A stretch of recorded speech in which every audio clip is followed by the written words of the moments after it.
রাসূল ডাকতেছেন, সাহাবীরা রে, আমার এই শহীদদেরকে দাফন করে দাও। শর্ত হলো গোসল দিও না, রক্তমাখা জামা কাপড়গুলো পাল্টাইও না, এই রক্তমাখা জামা সহ দাফন করে দাও। হাসরের ময়দানে আমি নবী এই শহীদগুলো লইয়া আল্লাহর আরশের কিনারে যাইয়া দাঁড়াবো, দেখাবো আমার উম্মতের মতো কেউ নিয়ে আল্লাহকে পাওয়ার জন্য এইভাবে কষ্ট করেছে।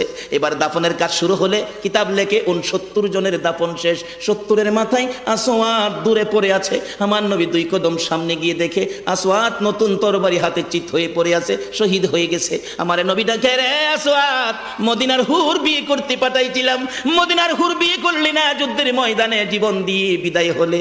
আসওয়াদ রে, নতুন তরবারিটা হাতে রে। আসওয়াদ একজন সাহাবী বলেন, হুজুর বিয়ের বাজার করতে এসে আপনি যুদ্ধে গেছেন, খবর পাইয়া বিয়ের বাজারে টাকা দিয়ে যুদ্ধের বাজার করেছে, আসওয়াদ শহীদ হয়েছে।